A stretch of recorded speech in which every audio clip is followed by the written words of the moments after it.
vamos a acercarnos a la palabra de Dios en esta mañana. Y aunque ya nuestros más pequeños nos han dicho muchas verdades sobre Dios y sobre lo que estamos celebrando en estos días, queremos acercarnos también para estudiar un poco más y ver qué es lo que el Señor nos dice en su palabra. Y os animo a que vayáis al último libro de la Biblia. ¿Los chicos saben cuál es el último libro de la Biblia? El último es Apocalipsis. Apocalipsis, capítulo 12. Apocalipsis, capítulo 12. Vamos a leer los versículos del 1 al 5. Apocalipsis 12, del 1 al 5. Dice así. Y una gran señal apareció en el cielo, una mujer vestida del sol, con la luna debajo de sus pies y una corona de 12 estrellas sobre su cabeza. Estaba encinta y gritaba, estando de parto y con dolores de alumbramiento. Entonces apareció otra señal en el cielo. He aquí un gran dragón rojo que tenía 7 cabezas y 10 cuernos, y sobre sus cabezas había 7 diademas. Su cola arrastró la tercera parte de las estrellas del cielo y las arrojó sobre la tierra. Y el dragón se paró delante de la mujer que estaba para dar a luz, a fin de devorar a su hijo cuando ella diera a luz. Y ella dio a luz un hijo varón que ha de regir a todas las naciones con vara de hierro, y su hijo fue arrebatado hasta Dios y hasta su trono. Pues, Señor, te pedimos ahora que nos ayudes a entender tu palabra, que nos ayudes a descubrir qué es esto de la Navidad, que nos ayudes a entender qué nos estás enseñando en este pasaje, Padre. Te lo pedimos en el nombre de Jesús. Amén. ¿De qué va la Navidad? ¿Qué te dirían en el trabajo si tú preguntaras, bueno, ¿cuál es el significado de la Navidad? ¿Te sabrían responder en tu trabajo tus compañeros? La mayoría no, ¿verdad? ¿Qué cree la gente cuando salimos de estas puertas? ¿Qué cree la gente que estamos celebrando en Navidad? Bueno, probablemente el mundo piensa que la Navidad tiene que ver con esto de ser felices, ¿verdad? De cumplir nuestros sueños, de tener ilusiones en la vida, de ganar la lotería, probablemente. Casi podríamos decir que el significado de la Navidad para el mundo que nos rodea es un secreto, ¿verdad? Porque no lo conocen, no lo entienden. Por otro lado estamos los cristianos, que se supone que conocemos el verdadero significado de la Navidad y pues algunos tienen sus pesebres, otros tienen sus himnos navideños, los cultos de Navidad, y así pues nos aseguramos que sabemos exactamente qué es lo que estamos celebrando en Navidad. Sin embargo, es posible que toda esta cultura de la ilusión, del consumismo, de la ostentación, del desenfreno, se nos acabe pegando un poco, ¿verdad? Se nos acabe introduciendo en nuestras vidas, en nuestras casas, incluso en nuestras iglesias. De tal forma que llegamos a olvidar realmente qué estamos celebrando en Navidad. Podemos estar centrados en muchas cosas, podemos caer enamorados de las lucecitas, los regalos, las vacaciones, las celebraciones familiares y acabamos identificando todo eso como la Navidad, pero olvidamos lo que realmente significa. De tal forma que también a veces para nosotros el significado de la Navidad puede ser un secreto. Y te pregunto yo a ti, ¿cuál es el secreto de la Navidad? ¿Qué estamos celebrando realmente en estos días? ¿Y es para ti el verdadero significado de la Navidad un secreto? Bueno, hay un libro de la Biblia que se caracteriza por la revelación de secretos. Ya sabéis cuál es, ¿no? Acabamos de decir, Apocalipsis. Claro, nosotros cuando oímos Apocalipsis nos imaginamos como una catástrofe tremenda del final de los tiempos donde se acaba. Pero Apocalipsis significa revelación. Y el libro de Apocalipsis empieza diciendo esta es la revelación, o revelación, ¿de acuerdo? Entonces, si queremos conocer algún secreto, está bien que nos acerquemos a este libro que nos revela ciertas cosas. Dios en este libro ha revelado algunas cosas que estaban ocultas antes, pero ahora las ha dado a conocer. Y en el capítulo 12 de Apocalipsis, en este libro, encontramos uno de los relatos más curiosos, podríamos decir, de la Navidad. Estamos acostumbrados, ¿verdad?, a leer los evangelios de Mateo y de Lucas, donde vemos esas escenas tan bonitas y tan tiernas de la Navidad, con los pastorcillos que vienen, con también los sabios de Oriente, con ese viaje tan largo. Vemos la escena del pesebre, el niño envuelto en pañales, y nos gustan esas imágenes, ¿verdad?, porque nos parecen tiernas, bonitas. Sin embargo, en Apocalipsis 12 nos encontramos como con una historia un poco diferente, ¿verdad? Una historia un poco distinta, o al menos una historia que no se parece mucho a la que leemos en los evangelios. Claro, si pensamos en un parto, por ejemplo, no sé cuántos habéis presenciado un parto, no es que sea la cosa más tierna de la historia, ¿verdad? Yo no he sufrido los dolores de parto, pero los he visto. Y sé que un parto hoy en día, con todo lo que tenemos, es algo angustioso. Bueno, imaginaos hace 2000 años un parto sin todo lo que tenían entonces, ¿verdad? Todavía sería una escena mucho más angustiosa. Pues en Apocalipsis 12 aún nos encontramos una escena todavía más terrible que un parto simplemente, sino algo como más angustioso, un relato donde aparece el nacimiento de Jesús, pero vemos unas realidades que normalmente no estamos contemplando, en este caso en Mateo y en Lucas.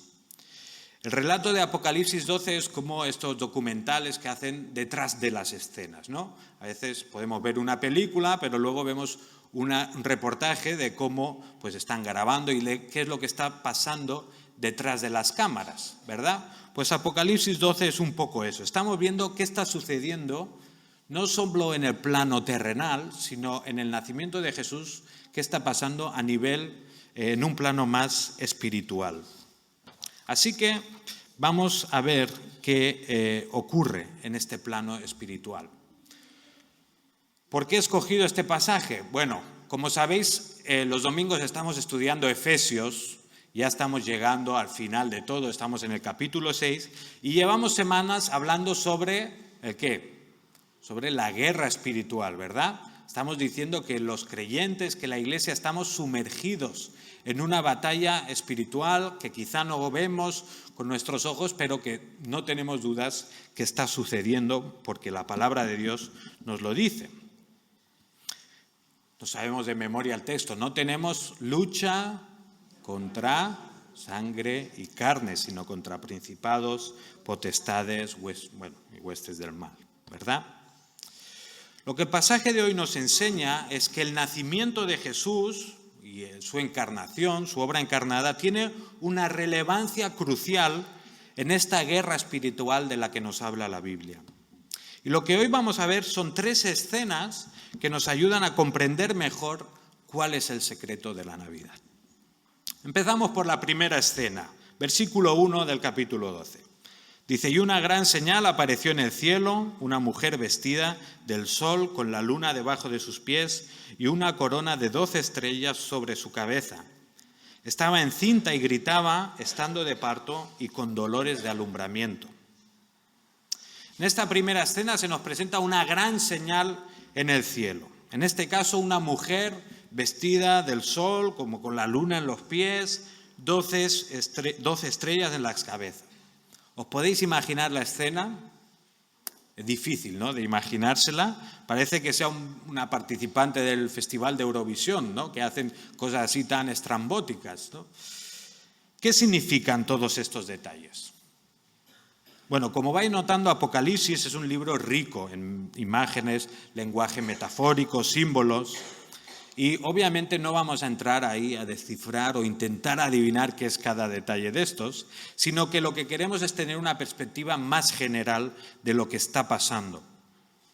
Aún así vale la pena comentar pues, que es muy probable que el apóstol Juan, inspirado por el Espíritu Santo, estuviera usando o se estuviera valiendo de algunos elementos de la mitología griega y romana que en ese momento de la historia serían familiares para la gente que iba a leer esta carta. Algo, pues, por ejemplo, como hizo Pablo predicando en Hechos 17, ¿verdad? En la colina de Marte, usando pues, palabras que habían dicho poetas griegos. Sin embargo, esto no es lo más importante, así que vamos a ver qué es lo que se nos está mostrando aquí. Tenemos a esta señal de una mujer, y lo primero que nos tenemos que preguntar es, ¿quién es esta mujer? ¿Quién es esta mujer? Podríamos hacer una porra. ¿Quién creéis que es esta mujer? Si tenemos en cuenta el resto del capítulo, pues nos damos cuenta que esta mujer acaba dando a luz a Jesús, ¿verdad? Entonces, nuestra primera intuición sería decir que esta mujer, ¿quién es? María, ¿verdad? Pero hay que ir con cuidado con nuestras intuiciones y hay que leer el resto del capítulo. Y si leemos el resto del capítulo, vemos que no encaja tanto el hecho de que se refiera a María de una forma exclusiva, porque luego habla de que acaba huyendo al desierto, que es perseguida por el dragón, etcétera, etcétera. Así que es probable que esta señal de una mujer represente más bien a un colectivo, a un cuerpo más grande. Algunos comentaristas proponen que se trata de la nación de Israel de una forma exclusiva, otros dicen que se trata de la Iglesia. ¿Queréis saber cuál es la correcta? Pregúntenle al Señor, ¿vale? Cuando estéis en el cielo. Lo que sí que podríamos decir es que lo más probable, esta mujer representa al pueblo de Dios. Al pueblo de Dios, quizá en diferentes partes de la historia, pero de alguna manera esta mujer representa este remanente fiel que Dios ha tenido a lo largo de la historia. Llámalo Israel, llámalo Iglesia, llámalo como quieras. Y es de este pueblo, de este remanente fiel, donde Jesús nace, ¿verdad? Donde Jesús se encarna. Es a través de este remanente fiel que Dios se hace hombre en la tierra. Allí es donde nace Jesús. Como decía, sea, como interpretemos a esta mujer, lo que tenemos que ver en esta escena es que hay alguien que está sufriendo dolores de parto, que está en un momento de angustia y dolor. ¿Y a qué nos lleva a pensar en la angustia, el dolor y el sufrimiento? Pues a preguntarnos de dónde viene este dolor y sufrimiento. Si pensamos en la Biblia, cuando especialmente hablamos de dolores de parto, ¿hay algún pasaje que os venga a la mente? ¿Dónde se inauguraría, digamos, estos dolores de parto?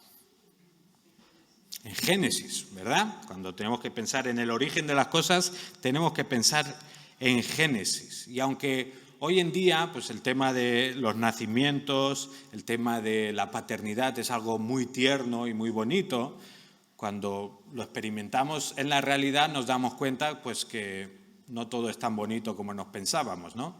Algunos pensaban que ser padre o madre pues, era estar en el balancín todo el día, tranquilamente, con todo de nubes, todo rosa, pero cuando tienen hijos se dan cuenta de que la cosa no es tan fácil. Igualmente un parto, ¿no? Pensamos, ¡ay, qué bonito, van a nacer una persona! Pero un parto es angustioso, es doloroso e incluso podríamos decir que es peligroso. Entonces vemos que quizá la imagen que la cultura tiene de toda la paternidad, maternidad y todo eso, a veces se aleja un poco de lo que es la realidad.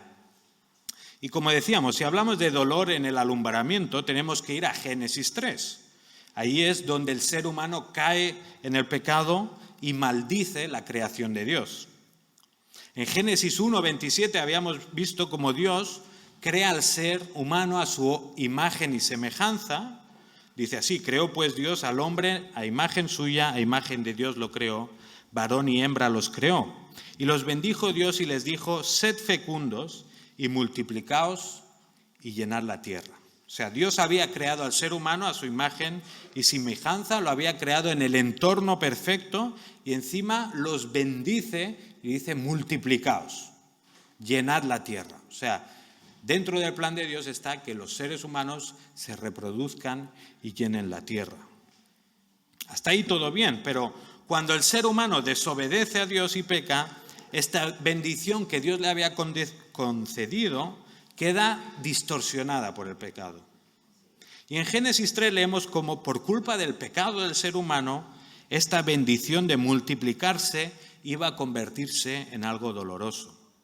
El versículo Génesis 3:16 dice: a la mujer le dijo: en gran manera multiplicaré tu dolor en el parto, con dolor darás luz a los hijos. Por tanto, ahora si volvemos a Apocalipsis 12 y vemos a esta mujer con dolores de parto, ¿a qué nos recuerdan estos dolores? Pues a la maldición del pecado, ¿verdad? Una vez más nos vemos lidiando con esta realidad espiritual. Aunque Dios había creado el mundo bueno, el ser humano corrompe esa creación y genera un desbarajuste cósmico que todavía hoy estamos sufriendo. La maldición del pecado ensucia la creación de Dios y la infecta de modo que ya no funciona como debería funcionar. Por eso, algo tan bonito como dar a luz, dar lugar a una nueva vida, se convierte en algo doloroso y angustioso. Por eso, por culpa del pecado, seres humanos hechos a imagen y semejanza de Dios, creados para administrar de alguna manera la creación de Dios, se convierten en agentes de destrucción y de maldición. Ahora, estamos en Apocalipsis 12, esta mujer con dolores de parto. ¿Cómo nos ayuda esta escena a entender mejor el secreto de la Navidad? Bueno, parte del secreto de la Navidad consiste en entender que vivimos en un mundo caído, un mundo afectado por el pecado del ser humano. Y si queremos celebrar algo especial en estos días, primero tenemos que entender la condición en la que el ser humano y la creación se encuentran. Primero tenemos que entender que la creación de Dios está maldecida y que el ser humano está muerto espiritualmente, está separado de Dios por naturaleza. Entonces tengo que preguntarte en esta mañana, ¿has reconocido tú esta realidad en tu vida? ¿Has reconocido tú que por naturaleza estás separado de Dios? Que tu pecado te separa de Dios eternamente. ¿Te has dado cuenta de que eres pecador y que si no te has arrepentido de tu pecado y has buscado el perdón de Dios, sigues estando lejos de Dios? Pues si no has reconocido esto, es difícil entender qué estamos celebrando en Navidad. Hemos visto entonces esta primera realidad, que vivimos en un mundo caído, que por naturaleza estamos alejados de Dios. Pero ahora vamos a ver esa segunda escena. En el versículo 3 leemos lo siguiente. Entonces apareció otra señal en el cielo. He aquí un gran dragón rojo que tenía 7 cabezas y 10 cuernos, y sobre sus cabezas había 7 diademas. Su cola arrastró la tercera parte de las estrellas del cielo y las arrojó sobre la tierra. Y el dragón se paró delante de la mujer que estaba para dar a luz, a fin de devorar a su hijo cuando ella diera a luz. Bueno, esta escena sigue ampliando nuestro conocimiento sobre este conflicto cósmico del que estamos hablando. En este caso vemos que hay otro personaje, que es el dragón rojo, que tiene una pinta terrible, lo que hoy pues, pondrían en las series de televisión, ¿verdad? También parece que vaya a participar en Eurovisión o en Carnaval o en algo, ¿no? 7 cabezas, 10 cuernos, no sé cuántas diademas. O sea, es una imagen poco terrible. Ahora, otra vez nos tenemos que preguntar, ¿quién es este dragón? Bueno, aquí no hay mucho misterio realmente, porque si lees el resto del capítulo 12 nos damos cuenta que está hablando, en este caso, de Satanás. Fijaos el versículo 9. Y fue arrojado el gran dragón, la serpiente antigua que se llama el diablo y Satanás, el cual engaña al mundo entero. Fue arrojado a la tierra y sus ángeles fueron arrojados con él. O sea, este gran dragón rojo es el diablo, es Satanás, es el archienemigo de Dios. Y además vemos que no está solo, ¿verdad? Dice que con su cola arrastra no sé cuántas estrellas y sabemos, por lo que dice este pasaje, que estas estrellas son sus ángeles. O sea que tenemos aquí a Satanás, tenemos a un ejército de ángeles que han caído, que hoy podríamos llamar demonios.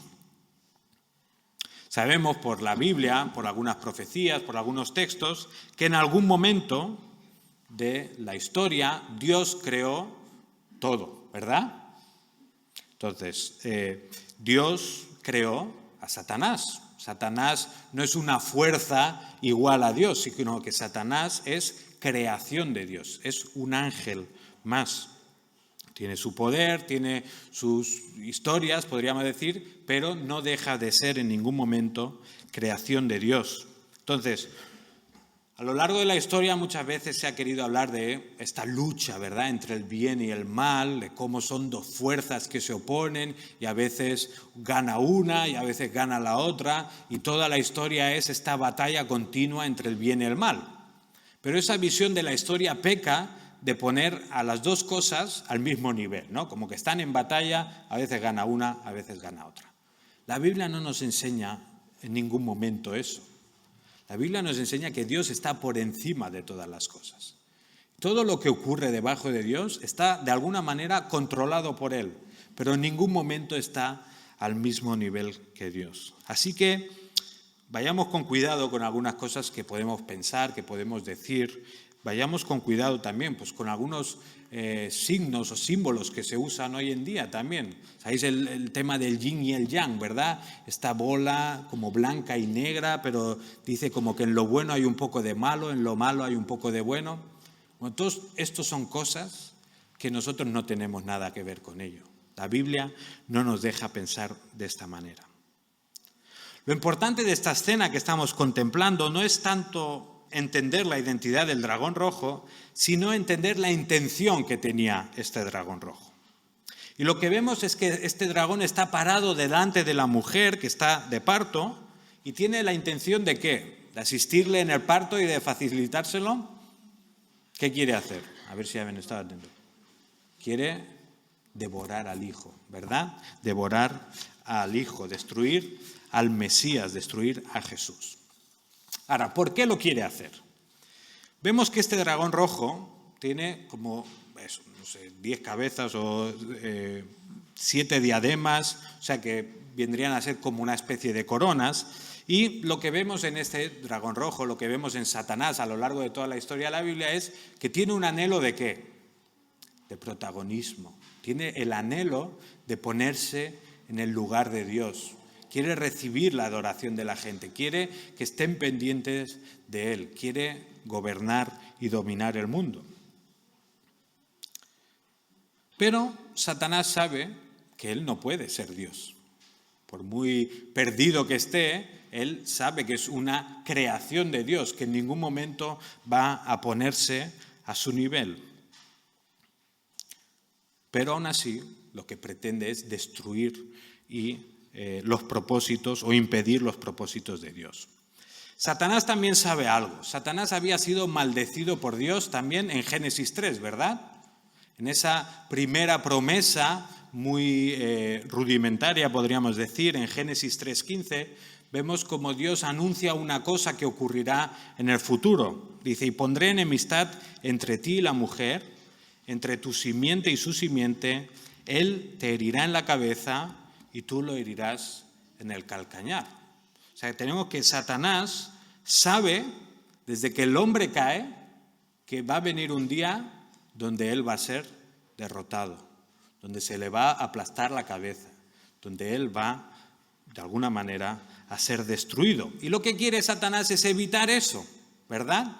Por eso está aquí se le representa de esta manera esperando devorar al hijo que iba a tener esta mujer, porque sabía que ese hijo era el que estaba llamado a destruirle a él. Por tanto, esta señal que aparece en Apocalipsis, vemos que el diablo quiere destruir al niño lo antes posible.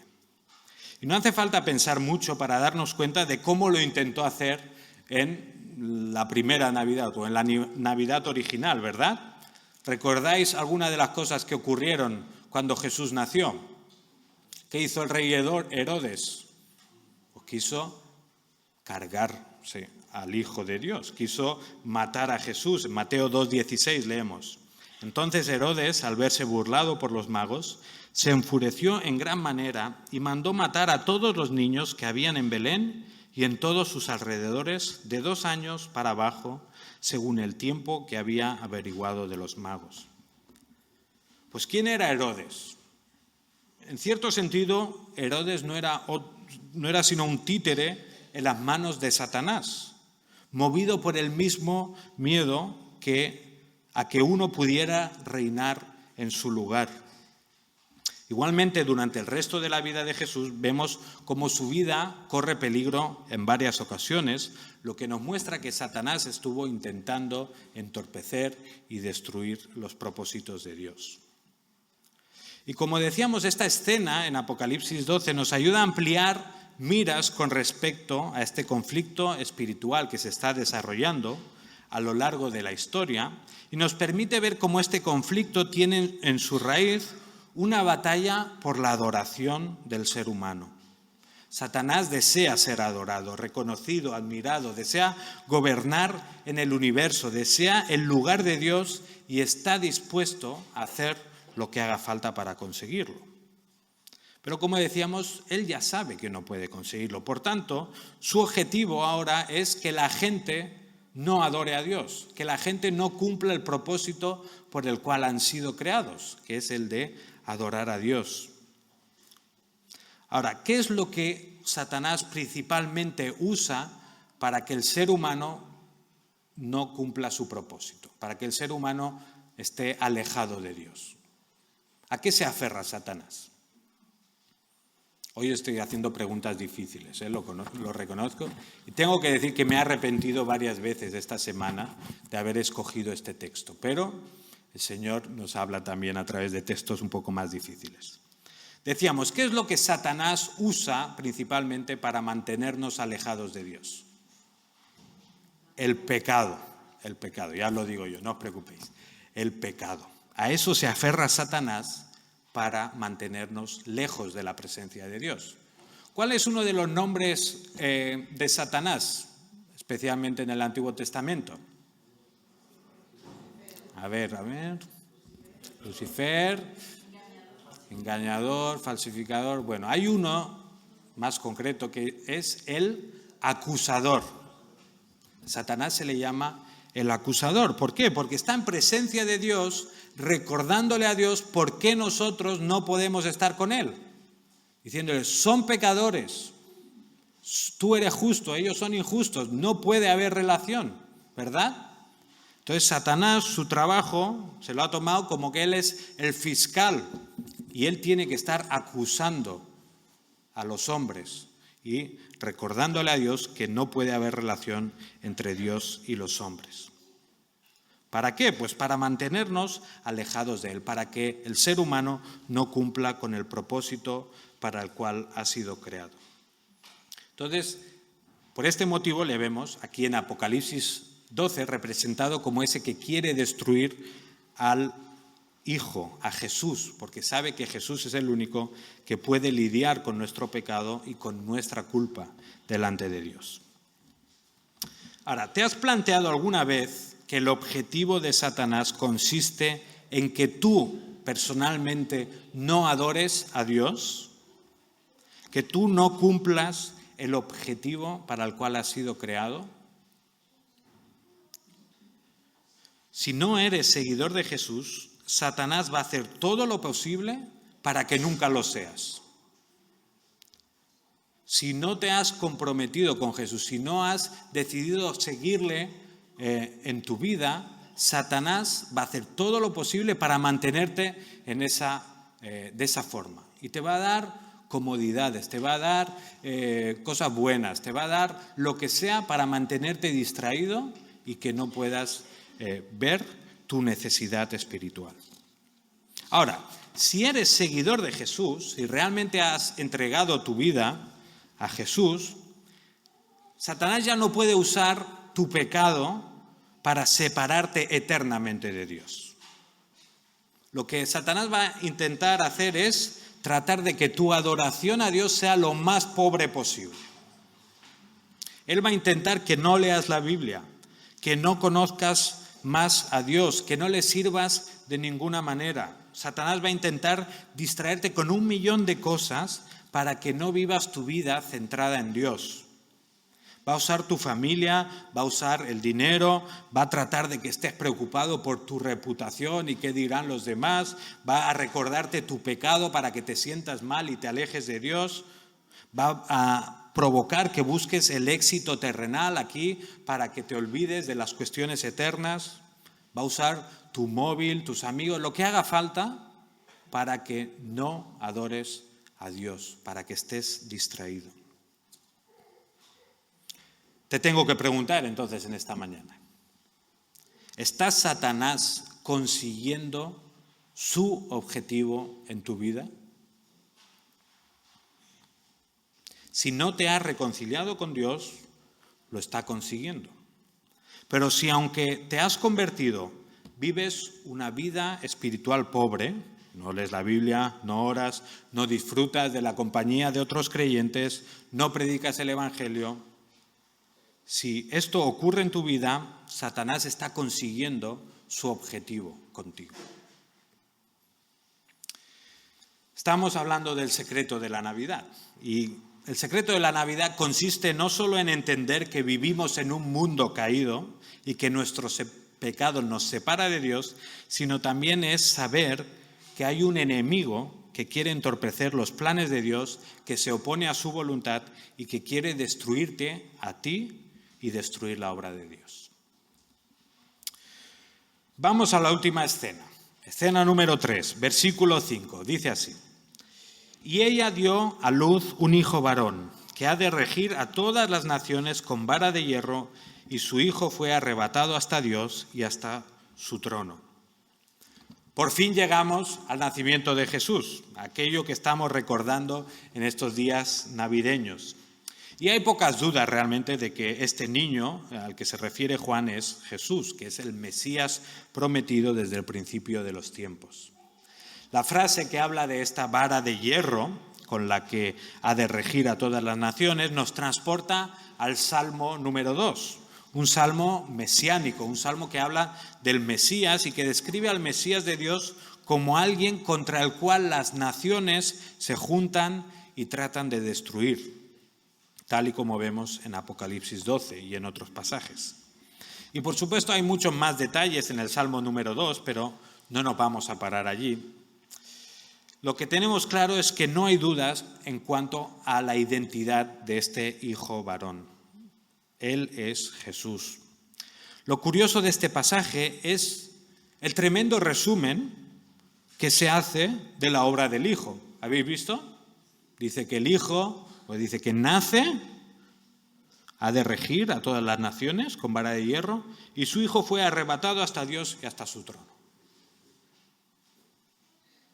¿No sabe a poco? No sé, ¿no os queda con esta sensación de, bueno, explícame algo más, ¿no?, sobre la encarnación que vino después del nacimiento, etcétera, etcétera? Bueno, la literatura apocalíptica no siempre tiene el propósito de ser explícita, de explicar todas las cosas lo máximo posible, sino que trata de transmitir ideas generales. Y lo que vemos en este pasaje, en este breve resumen, Juan consigue hacer lo que yo no consigo hacer con los sermones, que es resumir, así que felicitamos al apóstol por hacerlo. Lo que intenta demostrar con este resumen es que el gran dragón rojo no puede hacer nada contra Jesús. Su intención, ¿verdad?, está ahí preparado para devorar al niño, y el niño nace y ya es arrebatado y sube al cielo hasta su trono. O sea, el niño queda intocable. El niño no sufre, en este sentido, el niño no vemos que reciba nada de parte del dragón rojo, sino que simplemente asciende al trono. Obviamente, también, si seguimos leyendo el capítulo 12, nos daremos cuenta de que sí que se explica algo de la obra del Hijo. Y se nos da a entender que el Hijo ha sido el que ha derrotado a Satanás y es el Hijo el que nos da la salvación. Fijaos en Apocalipsis 12, versículo 10.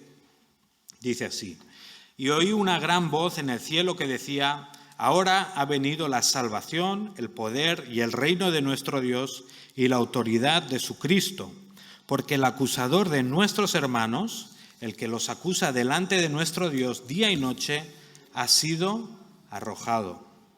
Ellos lo vencieron por medio de la sangre del Cordero. Luego sigue diciendo otras cosas. Pero vemos aquí que se hace una referencia a la sangre del Cordero. ¿Qué consigue esta sangre? Antes nuestros pequeños han dicho que en el Antiguo Testamento, de alguna manera, los pecados no se podían borrar, ¿verdad? De alguna manera solo se podían cubrir, y eso es lo que se pretendía representar mediante los sacrificios animales. Pero ¿qué es lo que consigue la sangre del Cordero? Limpiarnos de nuestros pecados, el perdón verdadero de nuestros pecados. Dice este texto que el acusador, que Satanás, es arrojado, es decir, Satanás ya no tiene nada que hacer en el cielo, ¿verdad? Su trabajo de estar acusando y recordándole a Dios lo indignos que somos de Él, lo pecadores que somos de Él, ya no sirve, porque la sangre del Cordero nos ha lavado de nuestros pecados. Entonces el trabajo de Satanás ya no consiste en recordarle a Dios lo pecadores que somos. Por eso vemos que es arrojado a la tierra.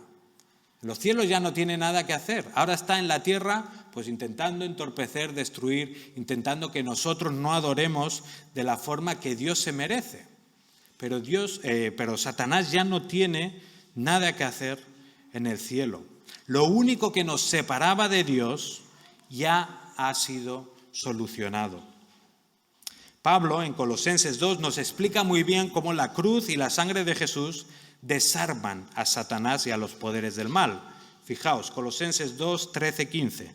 Dice así: y cuando estabais muertos en vuestros delitos y en la incircuncisión de vuestra carne, os dio vida juntamente con él, habiéndoos perdonado todos los delitos, habiendo cancelado el documento de deuda que consistía en decretos contra nosotros y que nos era adverso, y lo ha quitado de en medio, clavándolo en la cruz. Y habiendo despojado a los poderes y autoridades, hizo de ellos un espectáculo público, triunfando sobre ellos por medio de él. Aquí vemos claramente que es la cruz de Cristo, la sangre de Jesús, la que anula nuestros pecados, la que los borra, la que quita ese obstáculo que nos separaba de Dios y de esta forma deja sin recursos a Satanás. Satanás, en cierto sentido, ya no puede hacer nada para quitarnos nuestra salvación. En Navidad estamos celebrando que Dios envió al que iba a desarmar a nuestro enemigo, del único arma que tenía contra nosotros, que es el pecado no perdonado. En su muerte, Jesús lo que estaba haciendo era absorber nuestra culpa, sufrir nuestra condena. Y eso es lo que nos acaban de decir nuestros pequeños, ¿verdad?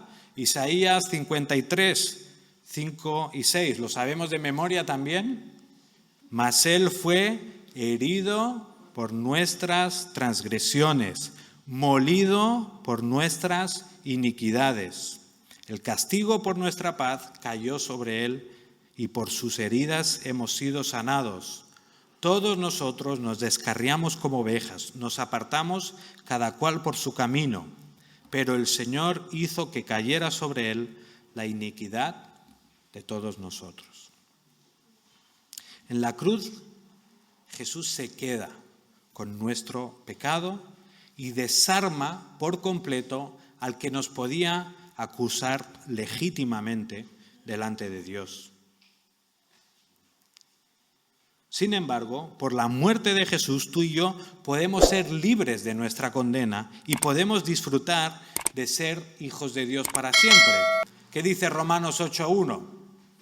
Venga, en Reina Valera lo podemos decir. Ahora pues, ninguna condenación hay para los que están en Cristo Jesús. Más adelante, versículo 31. Entonces, ¿qué diremos a esto? Si Dios está por nosotros, ¿quién contra nosotros? El que no eximió ni a su propio Hijo, sino que lo entregó por todos nosotros, ¿cómo no nos concederá también con Él todas las cosas? Dice, ¿quién acusará a los que Dios ha escogido? Dios es el que justifica. ¿Quién es el que condena? Cristo Jesús es el que murió, sí, más aún el que resucitó, el que además está a la diestra de Dios, el que también intercede por nosotros. Esta última escena de Apocalipsis 12 nos muestra a Jesús gobernando de alguna manera, o a Jesús ascendido al trono, o como acabamos de leer en Romanos, a Jesús a la diestra de Dios. Y esto es también parte del secreto de la Navidad. Porque en Navidad celebramos que Dios proveyó de un niño que iba a destruir el poder del pecado en nosotros. Pero también recordamos que ese bebé era el Rey de Reyes y el Señor de Señores. Por eso vinieron unos sabios del Oriente a adorarle. El secreto de la Navidad consiste en que Jesús no es solo un bebé en una cuna, sino que es un rey exaltado, sentado en su trono, que gobernará con vara de hierro entre las naciones. Esto es lo que no quiere reconocer el mundo. Para los que rechazan el Evangelio es fácil pensar en Dios como un bebé, ¿verdad? ¡Ay, qué bonito! Dios en una cuna. ¿Por qué qué? Porque es un Dios muy manejable, es un Dios que yo puedo dominar, es un Dios muy vulnerable, un Dios al que pues, yo puedo hacer lo que quiera y no me va a decir nada. El problema de los que rechazan el Evangelio es que olvidan que ese bebé creció, ese bebé cumplió la obra que tenía que cumplir, ese bebé fue muerto en una cruz por nuestros pecados, resucitó y ascendió al trono y está allí exaltado por siempre.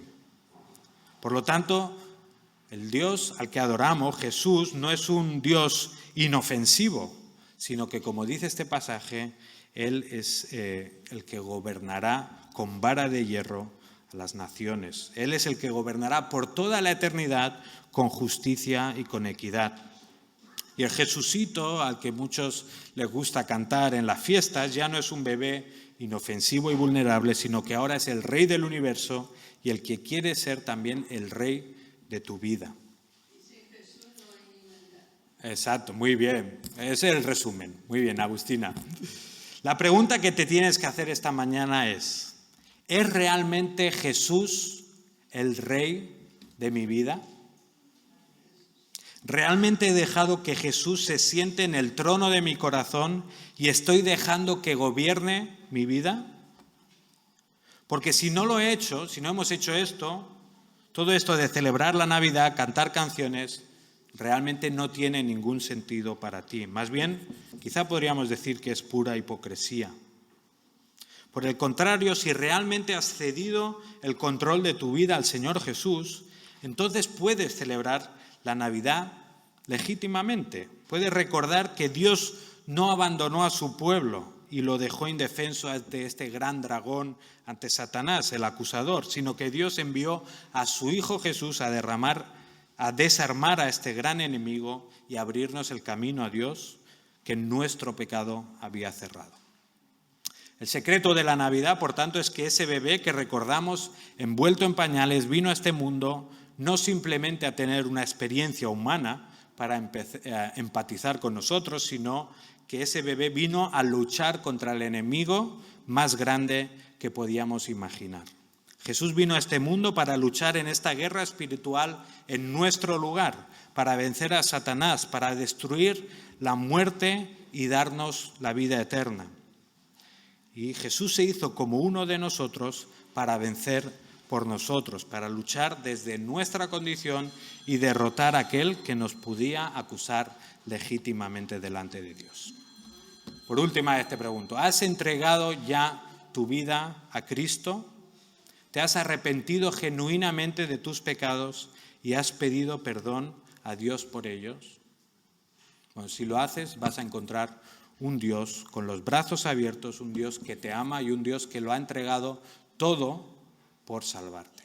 Eso es el secreto de la Navidad.